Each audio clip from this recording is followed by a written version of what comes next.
So tensions have escalated in the standoff between the Orange Man and the Alphabet agencies, the FBI and the DOJ. President Trump suggests the FBI may have even planted evidence during the raid of Mar-a-Lago on Monday, and then to try and attempt to bar him from running a second term to secure an indictment, with each side ossifying. The risk of violence is now spilling into the streets. So let's check in the state of the Banana Republic across the pond, shall we? But before we do, something else adding to the Banana Republic nature, it's your Hangout with Josh from yesterday afternoon. It's the despicable, debauched degeneracy of Hunter Biden. Poor Josh had to trawl through the iCloud leaks, the laptop, etc. So please reward his endeavour with learning about it yourself and learning exactly why the election was fortified for President Biden. Would hate to see the skeletons in his closet. He did do a really good job with this. And I have to say, one thing that I find that maybe the Orange Man missed a trick on is when he was saying they broke into my safe. Well, really, what you should have had in your safe is all the Hunter Biden details. Yes, ready and going for them. Yeah, would have been a shame. Yeah, but anyway. That's all right. So I'm just going to speak to our podcast with Calvin Robinson on Wednesday, which was incredible. But the reason is, I'll just give you a brief overview of what we covered then when the initial raid had happened, when the FBI crossed the Rubicon, so to speak. Oh, yes. Go and check that out for the sources. Of course, it's linked in the description. A brief overview. The IRS will now be handing over Donald Trump's tax returns to a Democrat congressional committee. The FBI seized a Pennsylvania congressman and his staff's personal cell phones. The judge who signed the warrant for the FBI raid switched from the prosecuting to the defending teams in the Epstein case and continued to run interference on Newsmax interviews for Epstein's child trafficking. Of course, didn't traffic children to anyone, according to the Ghislaine Maxwell ruling, strange. Because they haven't gone after the people in the Black Book. And also the FBI's long list of partisanship, everyone from Hunter Biden to Hillary Clinton, et al. So if we go on to the next one, the FBI reportedly searched Melania Trump's wardrobe and spent hours in Trump's private office. A lot of time in her underwear drawer. Well, I was going to say, probably they're procuring more underwear for J. Edgar Hoover's corpse to wear. So apparently the FBI agents scoured Melania Trump's wardrobe and spent several hours combing through Donald Trump's private office, breaking open his safe and rifling through drawers when they raided the former First family's Mar-a-Lago home in Florida Monday morning. The Post has learned that the search warrant used by the FBI to enter the palatial Palm Beach property focused solely on presidential records and evidence of classified information being stored there. So the question is, why were they looking in the wardrobes? Clearly seems to be a sort of breach of conduct. A source close to the former president expressed concern that the FBI agents or DOJ lawyers conducting the search could have planted stuff, that's a quote, because they would not allow Trump's attorneys inside the 28-room building to observe the operation, which lasted more than 9 hours. And according to Eric Trump's tweets, which were in the coverage on Wednesday, they had to stand in the corner, face the wall, and they asked to turn the security cameras off. Right, okay. So this doesn't smack of transparency. No, I mean, as soon as someone tries to stifle transparency like that, I just instantly think, right, you're trying to do something wrong. Yeah, smell a rat. Yeah. This also isn't the first time that they've raided Trump's office. In May, so there's an FBI official, granted access to Mar-a-Lago's windowless storage room, and they spent several hours searching through the boxes. Trump stopped by the basement to say hello at one point, says someone who was at the event. Right. So if we look at the next one, this room in question, Trump is now accusing them of ripping the padlock off the door that they asked him to put there on the basement records room.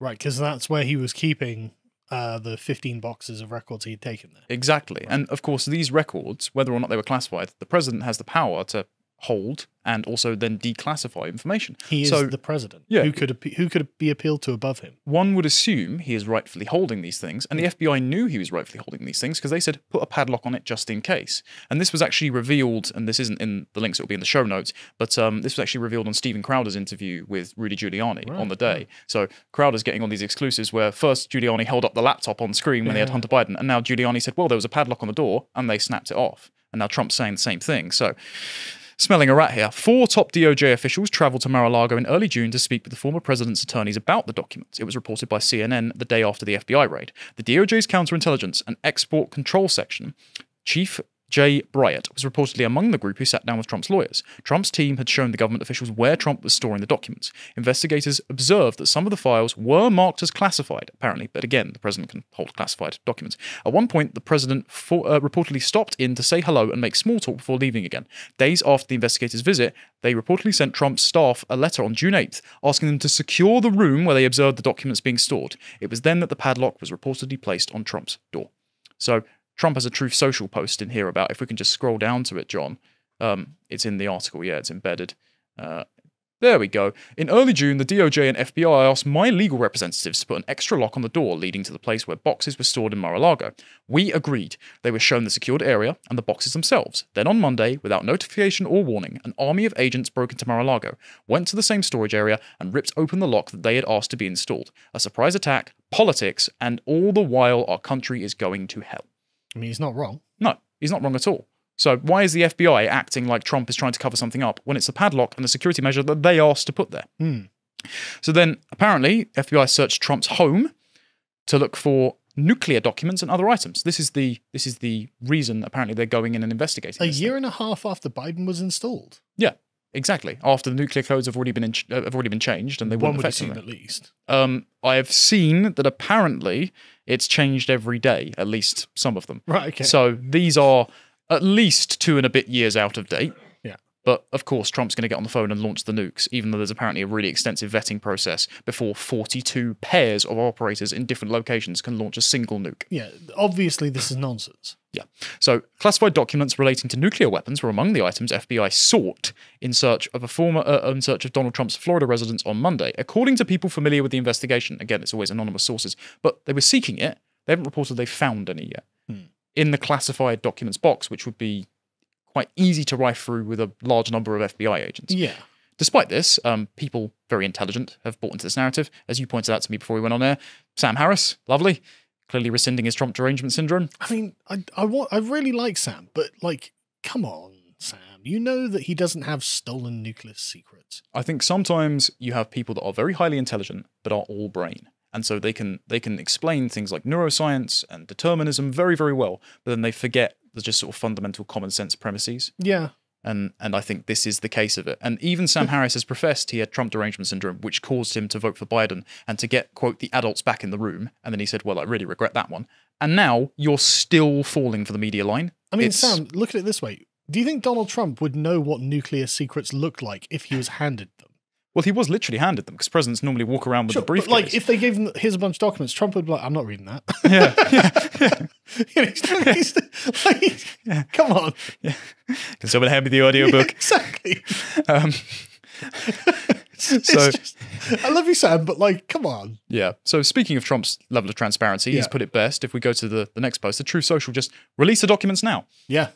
And we're inclined to agree. Because this, oh, sorry, I'm not gonna preempt. That's fine. No, that's all right. So if we go to the next one, Merrick Garland then held a press conference about this. I just want to excoriate the Washington Post because about half an hour of this is just dead air and literally he didn't take any questions. So he's up on the podium reading a pre-scripted statement. Again, exhumes transparency. So Garland confirmed that he personally approved the decision to seek a search warrant in this matter. That's his direct quote. So we know the DOJ knew about this. It was also reported by Jack Posobiec that Biden was briefed on this while he was quarantining for COVID. So Karine Jean-Pierre saying that Biden didn't know anything about it, bull. Absolute bull. The Justice Department had filed a motion in the Southern District of Florida to unseal the search warrant and property receipt for the Mar-a-Lago raid. He also took no questions on this, as I said.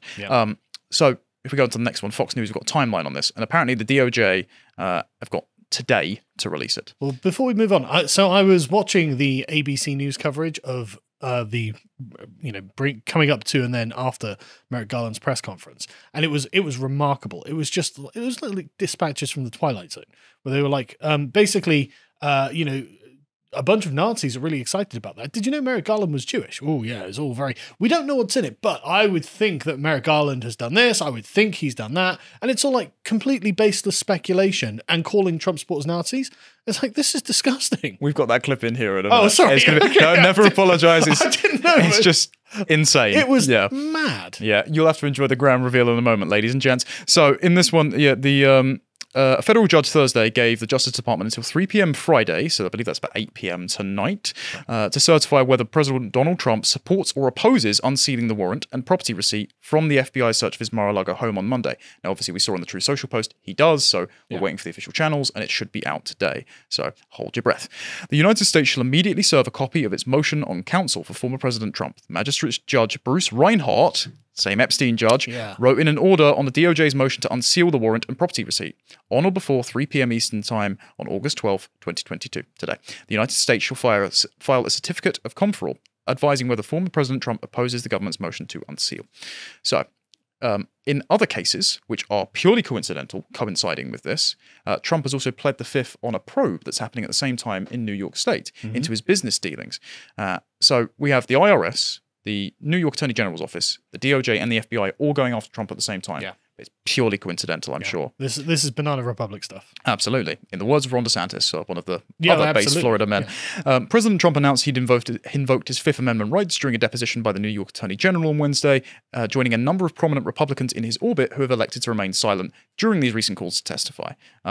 So he arrived at the office on Wednesday morning and asserted his Fifth Amendment rights almost 450 times. Eric, Ivanka, and Donald Jr., Roger Stone, General Michael Flynn, John Eastman, Jeffrey Clark, and good old Alex Jones all sat for depositions and reportedly did the same thing. Yeah. So they're just saying, up yours to the establishment. Yeah. But I'd like to point out this sort of framing of this. If you notice, they're saying, well, they're clearly guilty because they're silent. I'd like to remind people that the Fifth Amendment is not only one of the cornerstones of American law, but it is your constitutional right to not have to comply and indict yourself with a bogus kangaroo court. And this is undermining not just the legitimacy of the Trump administration because they're trying to bar him from office, but this is dynamite beneath the Constitution. And it's just frustrating to constantly see this witch trial affect eventually the rights of ordinary Americans as well. As it already has with January 6th, of course. And that's what this whole thing is as well. I mean, the January 6th hearings is just a big political show trial, like you would see in a Banana Republic. Yeah. It's disgusting.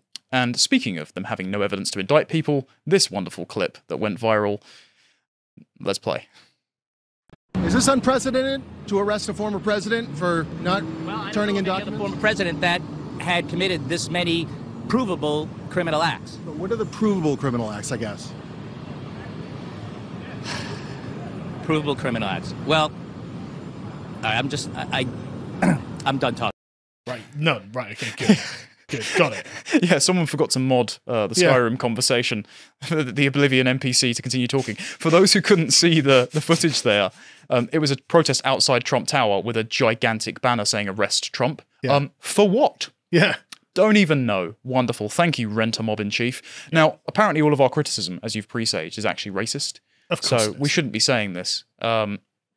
Actually, before I jump in, Simone Sanders, the former press secretary for Bernie Sanders' 2016 presidential campaign, is doing the exact same thing as the Biden administration did with the recession, trying to redefine it. Folks, please stop calling it a raid. What would you call it, Simone? Well, Karine Jean-Pierre called it a raid on the stand. So one black woman against another's word, I suppose. But this is exactly the kind of thing that Michael Knowles pointed out in Speechless. It's you're just Orwellian language controlled to deflect from the clear failures of the regime, either ideological or incompetent. And I think this is definitely ideological. Totally. But speaking of the racism, here we go. You presaged the ABC coverage that said, apparently, if you criticize Merrick Garland or the FBI, it's because you're a Nazi. Yeah. Let's play. That's why I personally don't think, based on my knowing this Attorney General and our covering of him, that he's somebody who would have allowed this to happen in a rash way, because he had to know that as soon as this happened, it would supercharge a supercharged environment. And in fact, that's what we saw. As soon as President Trump put out confirmation on Monday that the raid had been done and was underway, we immediately started seeing factions on the far right, neo-Nazis, white supremacists, militia organizers, calling for violence, as they always have done, against Jews. The Attorney General is Jewish. Against the FBI, federal law enforcement, against other perceived enemies they perceive to be enemies of President Trump. It was like clockwork. And then by the next morning, there was already a body of evidence online of this really ugly, terrible, violent rhetoric that had law enforcement incredibly concerned. So there's two major problems with this. First of all, you're assuming a lot of good faith and goodwill on the part of Merrick Garland leading up to that. Oh, yes. To say it's been a very transparent investigation, etc. You know, he's done everything by the book. And as I said, I watched this live stream. It wasn't that they were asserting; they were saying, "We presume we have got no evidence, but we presume we." And then they launch into the Merrick Garland's perfect and has never done anything wrong. Yeah. Despite the fact that Merrick Garland is likely doing this out of revenge, because of course he was going to be a Supreme Court judge. He would have looked hilarious sitting up there on a bench like a little gnome, but it was blocked by what's his blooming name? Not Lindsey Graham. Mitch McConnell, turtleneck. Yeah, in the waning days of the Obama presidency. So I think this is just Merrick Garland going after his old enemies. But then the second part of that is the hilarious self-own there, in where he says it's an anti-Semitic conspiracy theory to go after Merrick Garland and the FBI. Well, hang on. Is the entire FBI staffed by Jews? I didn't think so. I thought the FBI was incredibly diverse by its by its own standards. Well, by its adverts it keeps putting out there. So are you saying that Jews run the deep state? It's incredibly anti-Semitic of you. Unbelievable. But the whole thing is it's clearly just a smokescreen. Yeah. You know, oh, if you criticize Merrick Garland, you're basically a Nazi or a Nazi adjacent, and therefore he did nothing wrong. And what I found amazing is Merrick Garland's statement is basically like, I'm not going to tell you anything about it. Just trust me, bro. Yeah. And it's like, look, no, that's not how this works, actually. You know, the half the country really doesn't trust you. I don't really trust you. And I don't think that, like you said, unprecedented. You're raiding a former president's home unannounced. Like, you can't just fall back on trust me, bro. There isn't trust in the institutions to lean on in this case. There just isn't there. But by poisoning the well with the accusation of anti-Semitism, you've created, exactly. You've created this class, this new aristocracy, which is impugned from criticism not by their wealth or their birth status, but by them being the formerly marginalized and apparently still marginalized despite sitting in the halls of power communities. You're creating a constituency of people who are impugned from criticism. Yeah. Merrick Garland is the Attorney General. He is not above criticism just because he's Jewish. No. Sorry. No one who is the Attorney General is above criticism, full stop. Now, we have done some reasonable criticism here. I think we are doing this because we're concerned about the transparency of institutions, both here and in our former colony. This is not the way to do it, though. And this is my concern that the FBI are fomenting this kind of civil conflict. Because yesterday, a suspect tried to breach the offices of the FBI's Cincinnati headquarters. He was armed with a nail gun and a firearm, wearing body armor. He was then later spotted by a state trooper along Interstate 71 and fired shots at the trooper. He was chased, and this is according to Lieutenant Nathaniel Dennis, who was a Ohio State Highway Patrol spokesman. The suspect then got out of his car on a road, exchanged gunfire with the police, was injured, and died at the scene. They'd apparently tried peaceful resolutions. These are state cops. They're less likely to be corrupt than the feds. I'm just going to put it out there.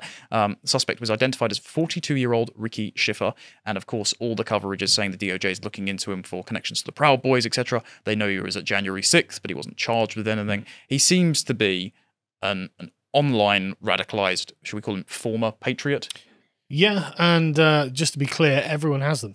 Every faction online has their radical, insane person who's done something crazy. Yeah, exactly. And we've got the example of the other side where the guy who said he was 100% Antifa walked up to a rather large gentleman with a beard who said, "We've got a Trumper over here," and just fired guns into his chest. And then Vice News did a puff piece on him while he was still on the run. Michael Reinholt or something. That's his name, yes. And then you've got the guy who was arrested trying to kill Kavanaugh and another Supreme Court judge the other day. Yes. There have been plenty on all sides. Well, it's been since 2016 with the Ben Shapiro Berkeley riots. It's actually, to bring up Crowder again, him and then producer, not Gay Jared, found out they'd infiltrated the Antifa cell, their chat rooms, and got videos of them. And they had K-bars, sawn-off shotguns, etc. Some of the people that night were arrested at the event having these weapons. But beforehand, Crowder had asked the local police if they were interested, didn't act, then contacted the FBI. And the FBI said, "No, thank you," even though there was a provable, credible threat with video evidence and people were later arrested. It's a failure by the institutions, again, and all it's going to lead to is blood in the streets. But I just want to really hammer this home because, like, there have been at least 2 trans shooters now. Yep. There was a guy who screamed "free speech or die" as a shooter. There was the person who shot the judge. Who was the judge that got shot a couple of years ago? The Bernie bro shot the judge, and the Steve Scalise baseball game shooting. That was it, yeah. And then you even had the YouTube shooter who went and shot up YouTube because she got demonetized. Yeah, well, you had the recent shooter who was transgender at the 4th of July Day Parade as well. Yes. Yeah. So that's just shooters. Then you've got the trucks of peace that were occurring, the Christmas Day Parade massacre. Yeah, Walker shot. Yeah. And so every faction seems to have their radicals who are just excessively online and decide, obviously they've got mental problems and decide to do something terrible. Yeah, the difference with us is that we say don't do this, whereas the left are encouraging it with things like active measures. And they say the diversity of tactics. Disgusting. Direct action is the term they use. Yeah. The problem I have, and as we can see here with his Truth Social post that says he's declared war and to kill all FBI agents on site, is that the FBI themselves have been openly inciting this. And we know that they've used agent provocateurs in the past. Yeah. We know that they've used undercover agents both at January 6th and at the attempted kidnapping of Gretchen Whitmer. Well, who was that guy at January the 6th saying we need to go Ray Epps. Ray Epps, yeah. Did you not see the New York Times piece that interviewed him and said, oh, I'm at the center of a far-right conspiracy theory, etc.? Yeah, we covered it. Harry and I covered it when they indicted Tim Pool. Right. And there was a massive puff piece on Ray Epps. But even though there's video footage of him saying, go into the Capitol, Washington Post have him named in their reporting as fighting with police at the barricades. Not been charged. Well, anyone who gets a positive puff piece in like the New York Times or the Washington Post is a Fed. Yeah. They glow like a blooming worm. Exactly. Sorry, don't believe it. You know? But as many jokes we can make, this is very concerning. Everyone's saying it's unprecedented, and that's very true, but it's not unprecedented to have this kind of build-up of being the frog in the pot. Well, who's the border agent? Who's the environmental radical, the AOC follower who firebombed a border ICE facility? Yes. Yeah. So again, like this is just happening because of the political temperature of the United States. Yeah, it's this sort of palpable miasma that Rory's written about in his recent article that everyone can see, and it's making you sick. Yeah. And unless we clear the air, something bad is going to happen. And unfortunately, I'm going to dissent. I understand Francis was being very conciliatory the other day. Yeah. But the problem is you cannot clear the air with...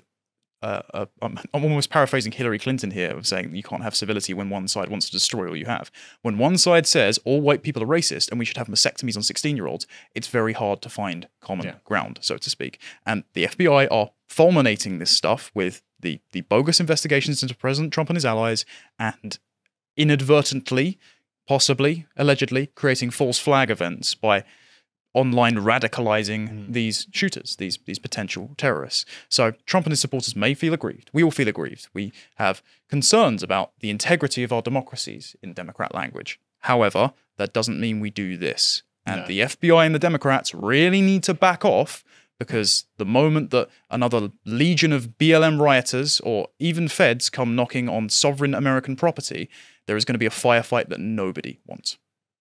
Thanks for watching this segment from the podcast Lotus Eaters. If you enjoyed that and want more, you can subscribe on our website and become a premium member, where you can access our premium content and all the other content we do as well, like this recent article that I wrote, My Run-In with Cancel Culture. If you would like to follow me on social media, you can do so on Getter at Harry Lotus Eater. Thank you and goodbye.